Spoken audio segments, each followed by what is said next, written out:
Nos anos 1970, enquanto o mundo se recuperava da crise do petróleo, a indústria automotiva francesa produziu um dos veículos mais incomuns e visionários de todos os tempos, o Matra Rancho. Este peculiar automóvel, nascido de uma improvável combinação entre a expertise aeroespacial da Matra e as peças humildes da Cinca 1100, acabaria por prenunciar uma revolução no mercado automotivo que só se concretizaria décadas depois. Hoje a gente vai mergulhar fundo na saga do Matra Rancho, um carro francês com cara de Jeep, mas com alma de hatch, que surgiu em um momento de aperto e acabou se tornando um precursor de uma febre automotiva global. Quer saber como essa história maluca começou? Você está assistindo ao Octano Nation. Vamos nessa! Para entender o Rancho, a gente precisa voltar um pouquinho no tempo, lá para 1945. A Matra, originalmente Mechanic Aviation Traction, era uma empresa que fabricava aviões. Mas em 1963, eles resolveram entrar no mundo dos esportivos, comprando a Automobiles René Bonnet. A Matra até se meteu na briga da Fórmula 1 no final dos anos 60 e tinha uma ligação forte com a Renault.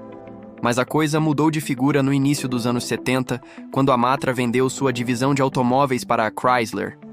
A gigante americana já tinha uma operação na França com a marca Cinca, então fez sentido que o estiloso Matra Bagueira de 1973 fosse vendido como Matra Cinca.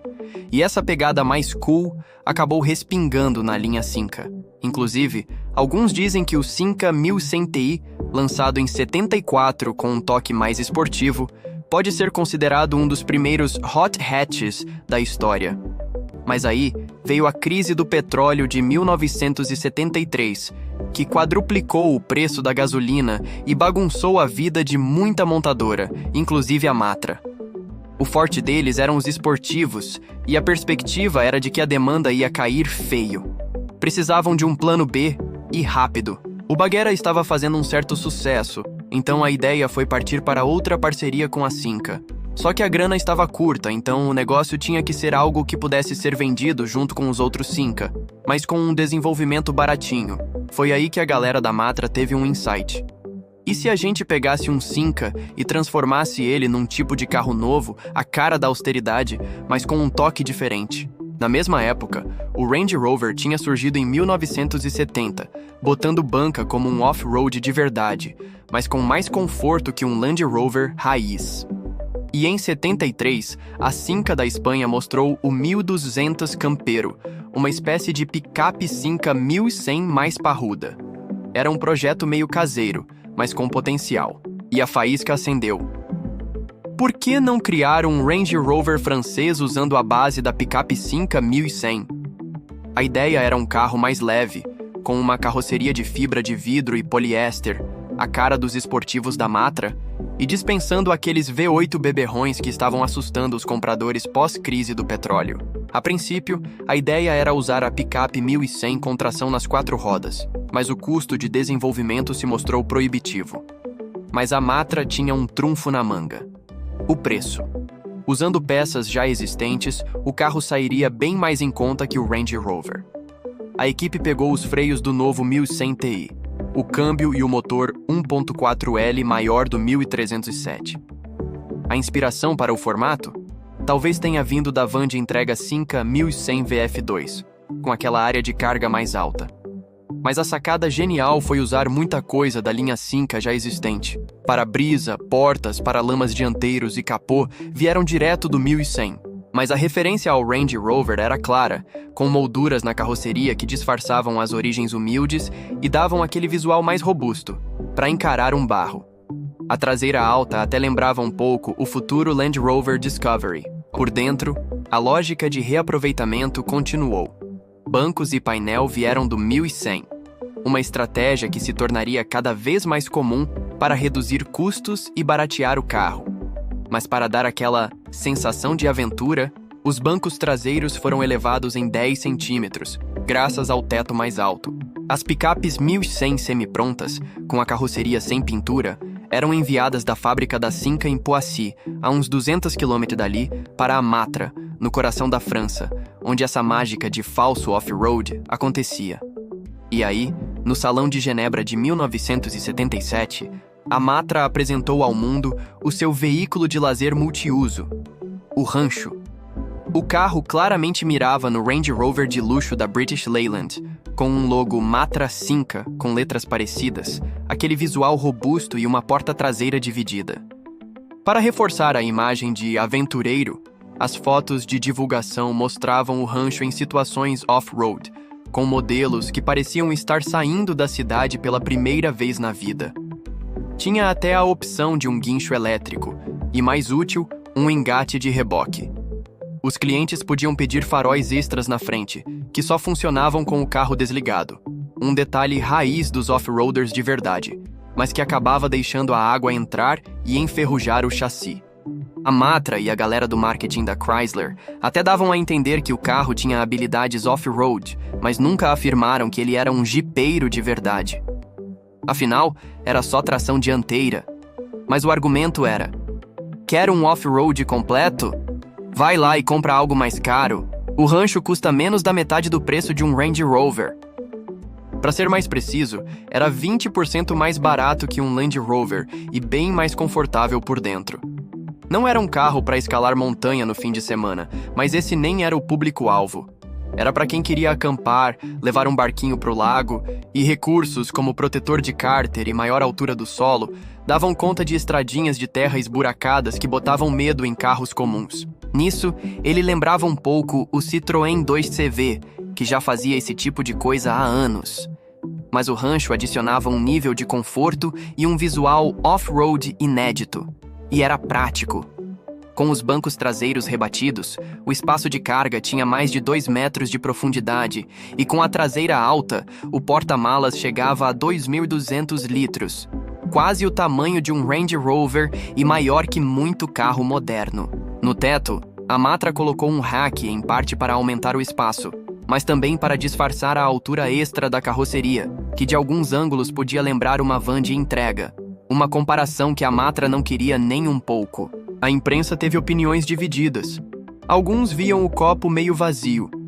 Para que ter um carro que não era bom no off-road e não oferecia muitas vantagens em relação aos carros de rua, com suspensão mais alta e instável e pior consumo? Outros viam o copo meio cheio. Era um carro que se comportava muito melhor na estrada que os off-roaders tradicionais, mas quebrava um galho no off-road leve. E tudo por um preço justo. Um debate que ecoa até hoje com os crossovers modernos.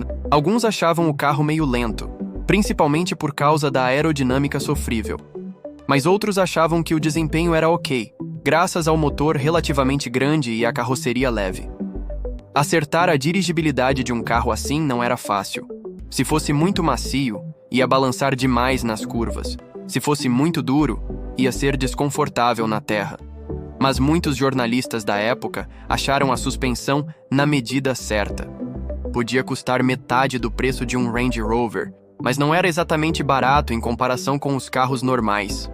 Afinal, a Matra produzia em pequena escala. Uma forma de baratear, pelo menos na França, era encomendar sem banco traseiro, o que o classificava como furgão comercial e pagava menos impostos. Uma esperteza. Em 1978, a Matra começou a vender o Rancho na Inglaterra e na Irlanda, e a Chrysler UK, sempre com sua licença poética, chegou a dizer que o Rancho tinha se tornado um carro muito elegante para ser visto nas avenidas de Paris. Elegante talvez não fosse a palavra, mas como custava o mesmo que um Volvo 240 ou uma perua Citroën GS, a Chrysler precisava vendê-lo como algo mais sofisticado. O problema é que Volvo e Citroën tinham mais nome na praça que a Matra. Mas com o nome Simca na frente, pelo menos na França, o Rancho exclusivo e prático logo conquistou seus fãs. A produção começou com 30 carros por dia, mas a demanda cresceu rápido. Havia planos de colocar um motor 1.6L para dar mais fôlego ao carro, mas por questões de custo, a ideia não vingou. Em vez disso, a Matra fez o contrário, lançando uma versão de baixa compressão do motor, que podia usar gasolina de baixa octanagem, mais comum na época. Para ajudar na lama, também ofereceram um diferencial de deslizamento limitado. O futuro parecia promissor para o Rancho, mas não para a Chrysler. Com problemas financeiros nos Estados Unidos, a montadora vendeu sua operação europeia para a Peugeot Citroën e o Rancho foi junto no pacote. Ele foi rebatizado como Talbot Rancho para evitar o nome Chrysler. Outras montadoras também ficaram de olho no sucesso do Rancho. A Heuliez, por exemplo, modificou a picape Simca 1100 para criar um off-road que não podia sair do asfalto, chamado Wind. Mas a Talbot não quis nem saber dele, então quem quisesse um tinha que encomendar direto da Heuliez. As vendas foram baixíssimas, como era de se esperar. As grandes montadoras também pensaram em concorrentes para o Rancho. A Peugeot esboçou uma conversão da picape 504 em 1979, e a Citroën fez uma versão mais aventureira da Perua GS em 1981, com barras de teto e tudo. Infelizmente, nenhum dos dois projetos saiu do papel. O Rancho ficou mais versátil com a opção de uma cama de camping para os aventureiros de fim de semana, ou um banco traseiro no porta-malas, transformando o carro em um 6 lugares. Ou, se você quisesse, podia tirar todos os bancos traseiros e virar freteiro. Em 1981, a Matra lançou o Rancho Découvrable, que tirava as janelas traseiras, o teto e a tampa do porta-malas, substituindo por uma lona, no melhor estilo safari. Apesar da esperança de atrair os amantes da natureza, menos de 200 unidades foram feitas, e ele saiu de linha rapidinho. O Rancho tentou dar um up com o Rancho X. Tinha pintura metálica, rodas de liga leve, bancos de veludo e mais detalhes no painel. Um toque de luxo francês da época. Com o Simca 1100 ficando velho, em 1981, a Matra começou a projetar uma segunda geração do Rancho, dessa vez usando a plataforma do Talbot Solara. Mas a Peugeot Citroën não queria gastar grana nesse projeto paralelo. Estavam focados em manter as contas no azul e apostando todas as fichas no novo Peugeot 205. Sem saída, a Matra teve que procurar outros parceiros e acabou voltando para a Renault, como nos velhos tempos. Isso azedou a relação com a Peugeot Citroën, e as duas empresas acabaram se separando. O Rancho era o carro mais vendido da Matra, e eles viam esse tipo de veículo como o futuro da empresa, não os esportivos. Então, a Matra apresentou a segunda geração do Rancho para a Renault, baseado no Renault 18 com tração dianteira. No papel parecia bom, mas os detalhes eram complicados. O Renault 18 eram 4 portas, o que significava que o Rancho, um 3 portas, teria que usar as portas dianteiras curtas, dificultando o acesso traseiro. Poderiam ter usado as portas maiores do Fuego, que tinha a mesma plataforma, mas o Fuego era um carro baixo, o oposto do Rancho alto, e as portas ficariam esquisitas. De qualquer forma, a Renault estava de olho em outra ideia que a Matra tinha apresentado: uma minivan. Ainda não se sabe se isso tinha a ver com o projeto de minivan que a Chrysler estava desenvolvendo nos Estados Unidos. A Matra diz que não, que era a ideia deles, mas vai saber. E aí, já conhecia esse francês excêntrico? Conta nos comentários se você topava dirigir um Rancho hoje. E não esqueça, tem muito mais história automotiva aqui no canal. Até a próxima!